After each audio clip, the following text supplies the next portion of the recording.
I think a successful transformation of a bank is a bank that adopts new technologies at the right pace for the mainstream customers that it's serving.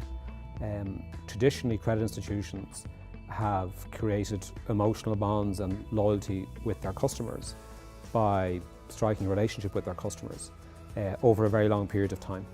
So customers feel that depends on where they are in their lives or in their businesses, that a bank has the right services of the right type, and that wherever the economies are at, the bank sticks with them in the tough times so that they stick with the bank in the good times. So banking is centuries old. It has seen generations of new technologies many, many times. A digital transformation of a successful transformation of a bank is a bank that judges the pace and nature of the latest wave of technology and manages to stay connected to its customers as the customers evolve their lives and their businesses and their habits. I think it may seem that the technology change is the expensive bit, but in many ways the sociological and cultural change for these large organizations is the trickiest part. So we're now facing into an era of open banking where with regulatory assistance, customers will be able to share their data with third parties, and to be successful, banks will have to be clever at selecting partners and managing partners, but these partners won't be on payroll and won't work for the bank, and much of the time their interests will be aligned with the bank, and some of the time their interests won't be aligned with the bank.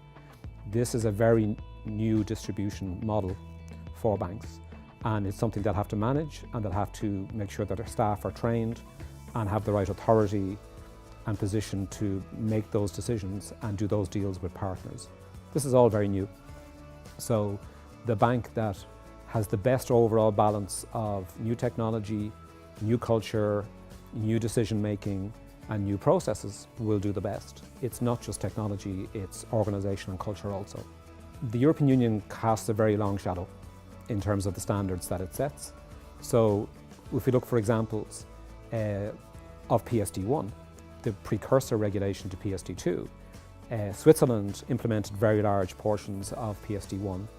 The Channel Islands implemented very large parts of PSD1.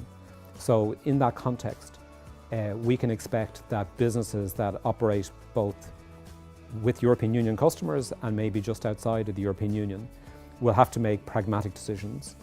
And certainly I would expect regulators globally to be influenced by PSD2. So Australia is currently working on an equivalent. In Singapore, they're working through the same process. I've been part of discussions in Canada on the same topic. So open APIs are becoming front and center for regulators.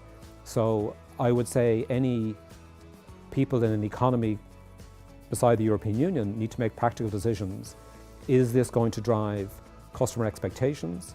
Is this going to drive the type of market structures that half my customers or 2/3 of my target customers are behaving in a certain way?